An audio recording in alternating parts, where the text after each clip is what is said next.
Thank you, thank you.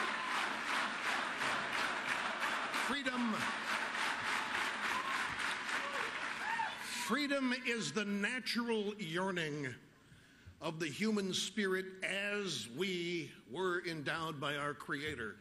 And the United States of America is the place in the world where that yearning flourishes, where freedom is expected because it's part of the way we're created. I loved it when the Soviet Union went down, the wall went down, and the liberals in our country said, you know, they may not be ready for freedom over there. They've been oppressed here for... Yeah, see, liberals will gladly tell you who can have freedom and who can't. And that's what this piece, the pieces of legislation is all about, folks. Freedom, liberty, economic prosperity are all entwined here. We're going to have to, as a conservative movement, understand that our job, after we come to an agreement among ourselves, which shouldn't be hard, but it's going to be difficult because the people who think they're smarter than everybody else are going to be out there forging alliances with people that try to make themselves look like the new power brokers, and they will become the spokesman, by the way. Explain that to you. This is a funny story. Show you how I can hijack a news cycle even by doing nothing.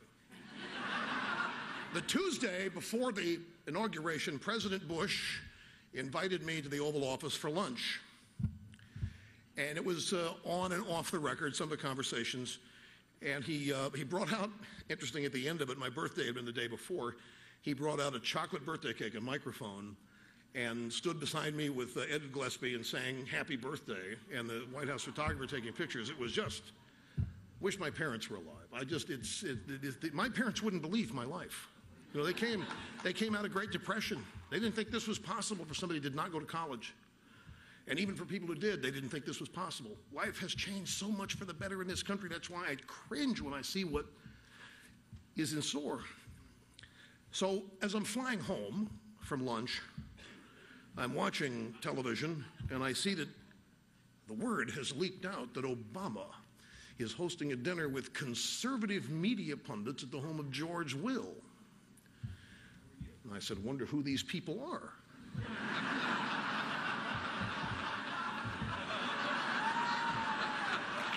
No, they're in the media. One of them is going to have to leak it. Sure as heck, one did.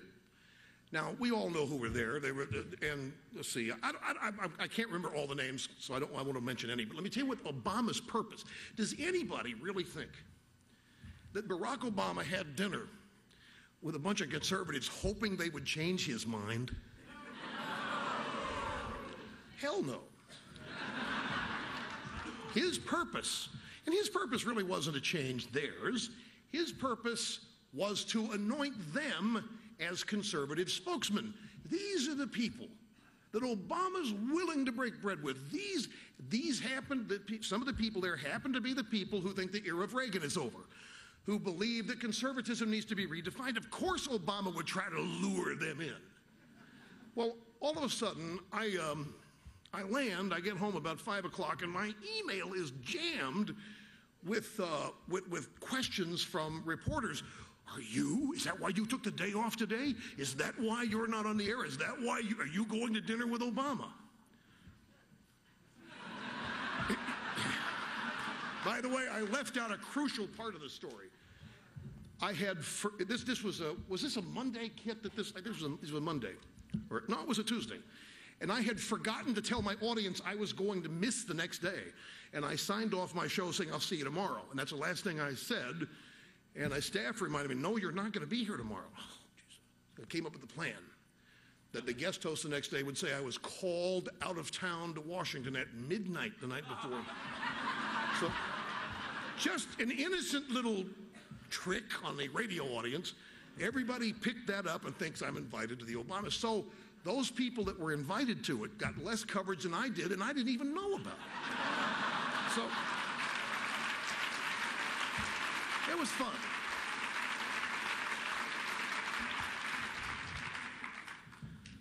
Conservatives are naturally happy. We seek happiness, we pursue it. It's part of who we are. So what can you do? Live your life. I swear, folks, you do not know in just the everyday life that you live in your neighborhoods, your homes, or the favorite word of this administration, your communities.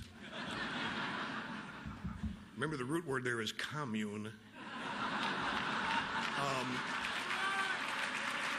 Be happy.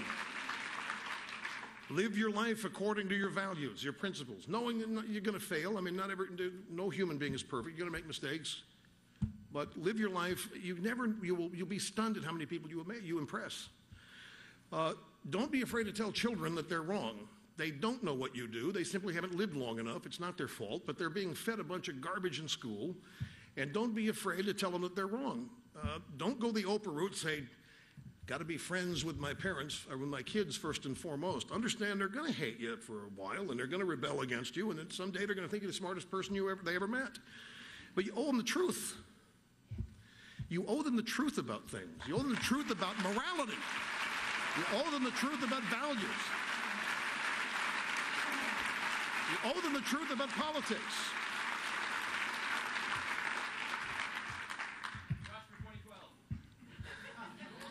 Next thing, we've got to stop treating voters as children.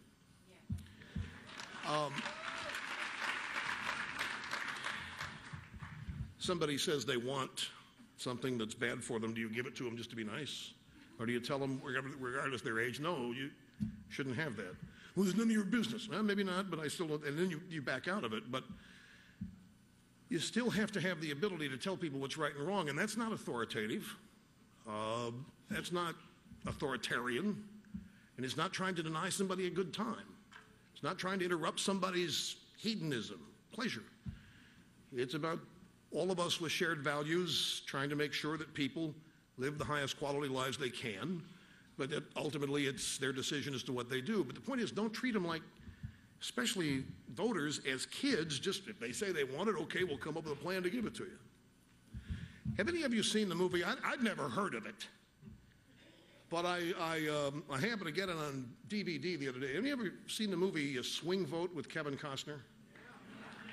Well, now, it's kind of a moronic movie, as most things out of Hollywood are, but this was fascinating in the way that I'll tell you a short story. Because of a voter screw up in New Mexico, there is one voter who is going to elect the president.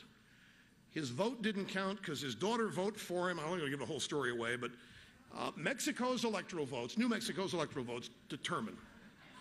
And they have a 2-week period before this guy can vote again. So the challenger and the president both relocate to where this guy lives in New Mexico, and they end up like the Democrat, played by Dennis Hopper, stands for anti-abortion. The Democrat candidate comes out with a commercial for life. The Republican candidate comes because this guy is an idiot and doesn't know what he believes, and every utterance that he makes, these politicians react to it. Sadly, this is what some of the conservative intellectuals in our movement want to do, essentially, and that we cannot do. We've got to stand for what we believe and treat people as adults and understand they can learn. It's called optimism.